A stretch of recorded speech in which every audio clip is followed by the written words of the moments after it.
Ready? 3, 2, 1. Oh, Dude, mine splashed. my slash too. What's up, everybody? Welcome to what is typically known as Coffee with Coaches, but this will be hydrating with coaches because Sandy and I are both heavily caffeinated. So my name is Austin, and this is Coach Sandy. Hi. So we're really excited. We just want y'all to get to know a little bit more about the person behind the coach's shirt. So what we're going to do is talk a little bit, chat a little bit, and we hope that you enjoy this as much as I do. If you weren't coaching fitness, what do you think you'd be doing instead? Man, such a good question. I love kids, and I've always wanted to do something recreational with them. So I kind of see myself being like a recreation director where You did something like that before, yeah, right? I really enjoyed it. I got to spend a summer at a really cool resort doing that, and I feel like I could see myself do it long term. Yeah. So anything with kids recreationally. I feel like I see you do that every day at Iron Tribe. Yeah, in a way, yes, I do. That's awesome. So when you are drinking coffee, do you If prefer I drink coffee. Do you prefer morning coffee or afternoon coffee? Oh, morning coffee for sure. What's your go-to coffee? For those of you who don't know, Sandy is a freak of nature who only drinks decaf coffee, Yes, I'm which weird. which I admire about you. What do you drink when you drink coffee? I know the answer, but I want you to. Okay, so I do decaf espresso with a little bit of almond or coconut milk with it. Or sometimes I like chai lattes That's with right. a little bit of either almond milk or what's the other one? The other milk. Oat? Oat milk, yes. Yes. Yes. All milk imposters. But I appreciate it. He's being judgy right here. I'm not being judgy. It's just they call it milk and it's not. Okay, what's something about you that most people at the gym probably don't know? I have so many things that come to mind. I speak 4 different languages. That's true. She's not making that up. What's your native language? My native language is Twi, spelled T-W-I. Twee? Chi. Tree? Chi. You have Chi? to put the T-W together. Twee? Chi. Nobody wants to hear me do this anymore. Okay, go ahead. So it's Twi, which is my first, and then Guan is my tribal language, and then English, and then French. Yeah, most people I don't think realize that French is very prevalent in Yes. Africa, which may be another fun fact people don't know about you, that you're not American born. No. So I why am don't you not. tell people where you're from, how you got here? Oh my gosh. So I'm from Ghana, West Africa. We moved to the States when I was 13, I think. Yeah, 13. So I've been in the States for over 20 years, which still blows my mind. So fun fact, my dad won the visa lottery to come to the States. Yeah, maybe briefly explain that because I don't think many people know that there is such a thing. Yeah, so it's still pretty prevalent now in some countries, but it's basically an opportunity for you to win a trip to go stay somewhere long term or even permanently. So it was through my dad's organization, the business he worked for, and he heard about it. And at that time, our family, we were struggling a lot to just for my parents to take us through school and stuff like that. Financially. Yeah, financially was hard for both of them, and they both had good paying jobs.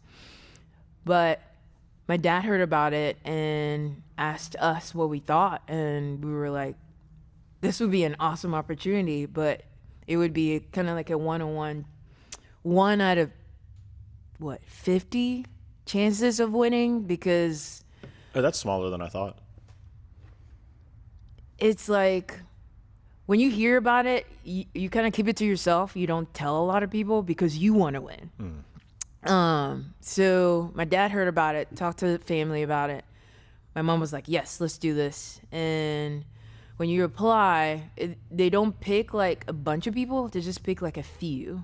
And so your opportunities to win to become a permanent resident of a certain like country or continent, or you can win to be a visitor, where you visit for a few months and go back. Okay. So my dad heard about it, applied, and we got picked. And he had to be the first one to come because we couldn't afford to get the whole family here Okay. at once. How long was he here before y'all came? 6 months. Okay. Yeah. So he came first, got a job, and was financially providing for us. So he'd work, send us money so that we would save for the visas. And then my brother, my mom, and myself were going through the interview process to get ourselves here. So it was 6 months of grueling interviews where they were really making sure like you are who you say you are before they give you a passport to go to another country. So yeah, 6 months later, my mom, brother, and I met with my dad in Pennsylvania. So Pennsylvania is where we kind of migrated to. I did middle school, high school, and college there. Slippery Rock? Slippery Rock University, yeah. The Rock, that's what they call it, or Slimy Pebble. Wow, that's a good. The first one sounded better. Yeah, that's where I did my undergrad. I also, fun fact, a lot of people don't know too, I minored in French. Okay. I didn't know that. Yeah. I do know one fun fact you haven't mentioned. You love rugby. Yes, I played rugby. That was my first sport Yeah. I was introduced to. I don't know if people would be shocked to hear that. You know, like when you told me that for the first time, I was like, yeah, that checks out. You see that? Yeah, for sure. And when you read, you can't not read in your native accent. Yeah, it comes out. I wish that I wanted to have something for you to read. Can you talk it just in the moment? Or do you have to be reading? If you give me a second. Yeah, do it. I want people to hear your accent. Say our promise in your accent. Oh my gosh. We promise to provide the most effective fitness program while consistently delivering an unparalleled client experience of personal support, welcoming community, and sustainable results. That was it. Yeah. Yeah. Yeah. I remember the first time we were in a meeting together and you started reading. I think we were reading an article together. Yeah. I knew you were from Ghana, but I couldn't tell if you were doing that to be funny Yeah. or if it was just like when you read, that's what naturally came out. Yeah. That is a lot of fun facts. I'm sure there's way more, but just to keep the conversation going, what is one small thing that instantly makes your day better? One small thing that makes my day better is seeing people walk out of here with a win. Just like they feel better. Because a lot of people aren't super excited to walk in the door, but they leave feeling better about themselves. Like they really worked hard, give it their best shot. And you can tell. Yeah. They leave here smiling. Yeah, that's amazing. And you've been here a while. I think you and I are we're not the oldest people on the team, but we've been here the longest. How long have you been here? Over 8 years now. What was your journey from where you were? So, you talked about moving here with your family in Pennsylvania. You kind of accidentally came to Louisiana because you thought it was LA. Yes. And now you've been here. Yeah. So maybe like very briefly explain like how you got into fitness, what that journey looked like, 10,000 foot view.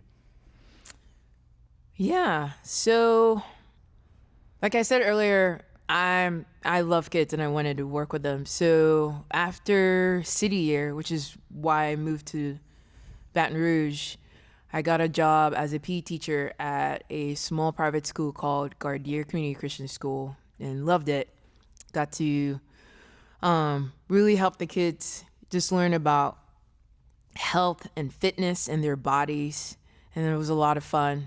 And at that time, I was doing CrossFit and was learning about it and was fascinated about the world of CrossFit. So got involved, did some competitions, and really loved it and got to meet people who also loved it as well. So the Lord closed the door to that opportunity, and through friends, I was introduced to Hayden, and realized we were going to the same church at that time. And he, at that time, didn't have an opening as a coach. He yeah, just you started wanted to. part-time. Yeah, I remember I started that. part-time. He sat down with me and said, hey, we don't really have anything yet, but I just want to know what you want to do, because he knew a lot of people and could create connections. And he said that in a couple of months, one of the coaches was pregnant and would be on leave, and it would be a part-time if I was interested.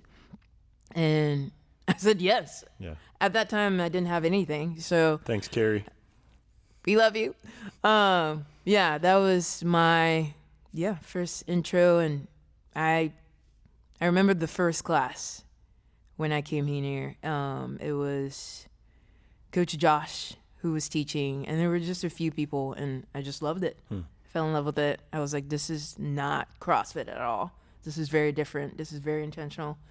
And yeah, it's been a great journey so far. That's awesome.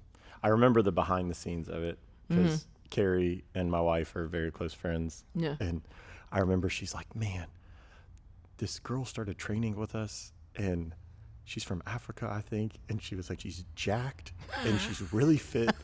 And I remember when I walked Carrie, into you're the so gym, nice. I remember when I walked into the gym, I was like, oh, yeah, that's her. Okay. Like that is exactly who Carrie was talking about. Yeah. Because you were in the gym. I was like, that's the very jacked African lady. Like, that checks out. So getting into the gym role, you've been here that many years, and you alluded to like things that are a pick-me-up in your day.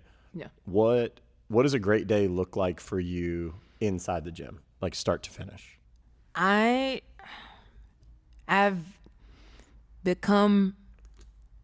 I've really enjoyed coaching in the mornings. I know I started out, I think the first year when I got hired was coaching in the mornings, and then transitioned to the afternoons for a while and loved it. But I realized how much I don't get to see the morning crew for a while. Yeah, there's a whole half of the tribe you don't Yeah. So the past couple of months, we've been alternating shift, and it's been huge. And I think being able to coach people who you haven't coached in a long time, and them also seeing the benefit of your coaching abilities, has been huge. And just seeing how when people walk out of here, come and say, hey, thank you for this. Thank you for That means a showing lot. me this. Yeah. Just the small things are small wins, and it's always sweet to hear that. Yeah, it's very affirming. Yeah. Yeah, it was really sweet for me to see, for everyone who participated at Mid-City, thank you. But sweet to see all the Christmas cards that you got Yes. for everyone, just showing how much they appreciated you and how much of an impact you've made on them is really cool. Absolutely. Thank y'all. You're the best. So what are things you love to do outside of the gym? Yes. What I love to do outside of the gym, I have a dog. His name is Simba. He's super cute. I like to play with him inside and outside. I like hanging out with people, hanging out with friends, going for coffee, going for walks, watching movies. I like to read as well, just anything and everything. Yeah. I like being around people, but I also like some me time, just taking care of my mind, body, and soul. Yeah. Yeah. Absolutely. So maybe getting more into the coaching realm, what if you could say it as concisely as possible, and then if you want to elaborate, please do. Why coach? Like, why do you like coaching so much here? Yeah. It's the best job because, one, you get to serve. You're thinking about someone else other than yourself. You are giving them as much of what you know as knowledge and wisdom to help them be successful. You also care in a way of you want them to move safely and well and to the best of their ability. And the best part is you get to do it with other people. So there's this community teamwork aspect to it that's so beautiful. And I love that. I love seeing people walk in here and leave feeling better about themselves. And one of the best things is seeing people hit their goals. I mean, those are all big things. Hitting goals, seeing small wins and seeing them be successful is big. But when you get to make an impact in someone's life for a long period of time and they recognize how much that impact has changed everything in their life, it's huge. I think that's awesome. And you can elaborate more or not, but I think what you just said is huge, and why I think both of us love Iron Tribe is, our mission is to build fitness communities that change lives. Mm-hmm. And whenever people see, hey, Olivia, I think whenever people see you come in for fitness and then it's like, oh, my relationship with my kids changed. Mm-hmm. I that's something I never thought would happen.